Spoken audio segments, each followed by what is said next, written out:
माँ लक्ष्मी की जादुई सोने की मूर्ति। एक जोगपुर नाम का गांव था जहां पर दो दोस्त रहा करते थे। एक का नाम शरद और दूसरे का नाम कमल था।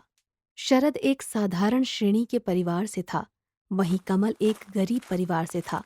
एक दिन कमल और शरद दोनों बातें करते हुए खेतों की ओर निकल गए। कमल, मेरे घर पर मेरी शादी का प्रस्ताव आया है। लड़की बहुत अच्छी है। जल्दी से मैं विवाहित हो जाऊंगा, सो सुखी जीवन बिताऊंगा। ये तो बहुत खुशी की बात है। तू एक काम करना, शादी के बाद भाभी जी को माता रानी के दर्शन ले जाना। तेरा पूरा जीवन खुश में रहेगा। इतना सुनकर शरद को गुस्सा आ जाता है और वो कमल पर भड़क जाता है। कमल, तू ये पूजा पाठ की बातें अपने तक सीमित रखा कर। मुझको ये सब बताने की जरूरत नहीं है, और ना ही मैं इन सब पर और ये भगवान भगवान पर विश्वास करता हूँ, और ना ही अपनी धर्म पत्नी को करने दूंगा। कमल शांत रहता है और दोनों आगे की ओर चल देते हैं। थोड़ी दूर जाकर उनको खेतों में कुछ रोशनी दिखाई देती है। दोनों उसके पास जाते हैं तो देखते हैं कि वहां पर दो सोने के सिक्के हैं जिस पर माँ लक्ष्मी का चित्र बना था। दोनों आपस में एक एक सिक्का बांट लेते हैं।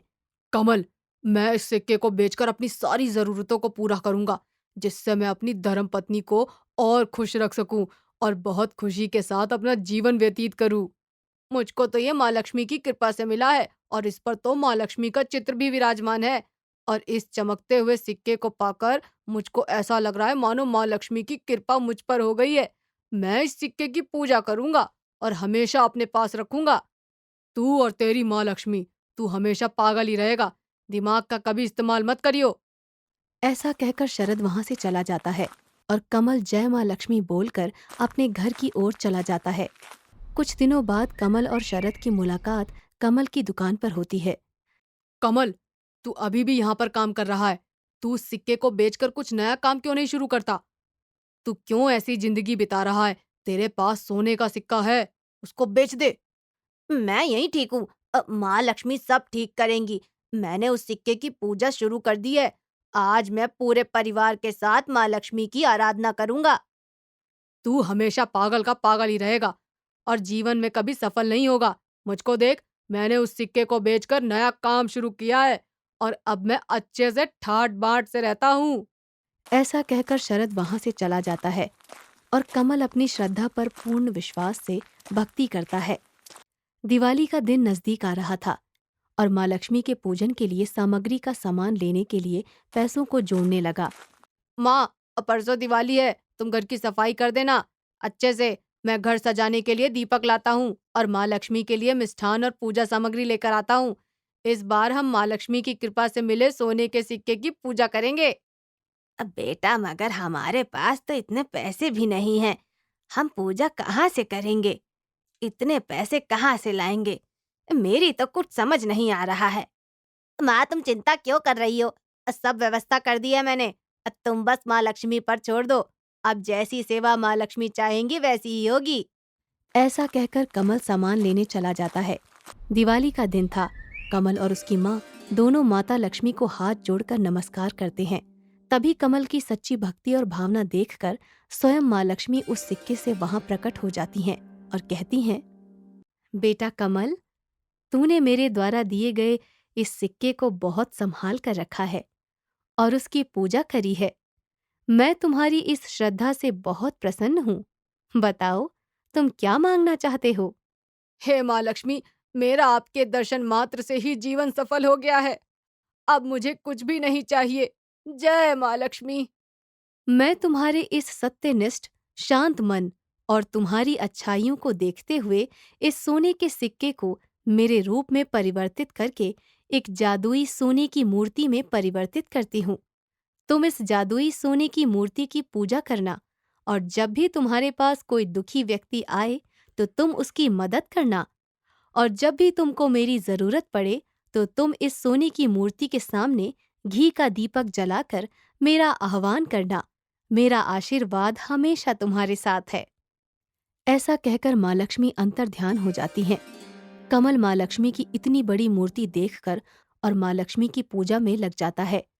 परंतु जादुई मूर्ति होते हुए भी वो उस मूर्ति से अपने लिए कभी कुछ नहीं मांगता, बल्कि जरूरतमंद लोगों की मदद करता है और स्वयं को माता की सेवा में विलीन कर लेता है। कुछ दिनों बाद कमल के दोस्त शरद को इन सब बातों का पता चलता है। शरद ये सब देखकर मन ही मन कमल से जलने लगा। एक दिन शरद कमल के पास गया। अरे कमल, तू तो बहुत मशहूर हो गया है। पूरे गांव में तेरे नाम का डंका बजने लगा है। और मैंने सुना है तेरा सोने का सिक्का सोने की मूर्ति बन गया है। हाँ दोस्त, तुमने सही सुना है। माँ लक्ष्मी ने मेरी पूजा से खुश होकर मुझको दर्शन भी दिए हैं, और जो सोने का सिक्का हमको मिला था वो माँ लक्ष्मी की मूर्ति बन गया है। मगर तेरे पास तो सोने की जादुई मूर्ति है, और तू रहता है अभी भी वैसे गरीब का गरीब। अरे उस मूर्ति का इस्तेमाल कर भाई, क्या समाज सेवा में लगा है।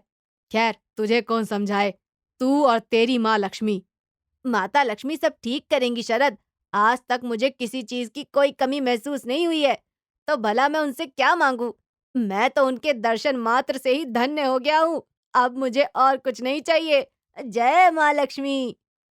शरद वहां से चला जाता है और कमल माँ लक्ष्मी की पूजा अर्चना में लीन हो जाता है।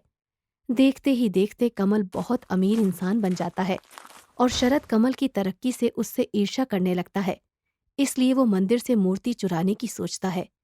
एक दिन शरद रात के अंधेरे में कमल के घर में घुसकर उस जादुई लक्ष्मी माँ की मूर्ति को जैसे ही उठाने की कोशिश करता है, वैसे ही भयंकर तूफान और वर्षा होने लगती है।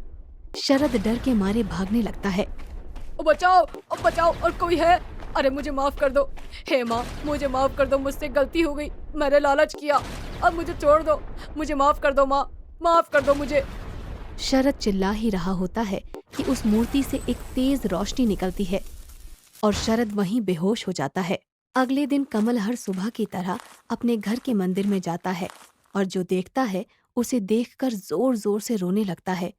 कमल लक्ष्मी माँ की मूर्ति से कहता है, हे माँ, मैंने तुझसे आज तक कुछ नहीं मांगा, तेरी भरपूर सेवा की है, पर तूने उसके बदले मेरे दोस्त को अंधा बना दिया।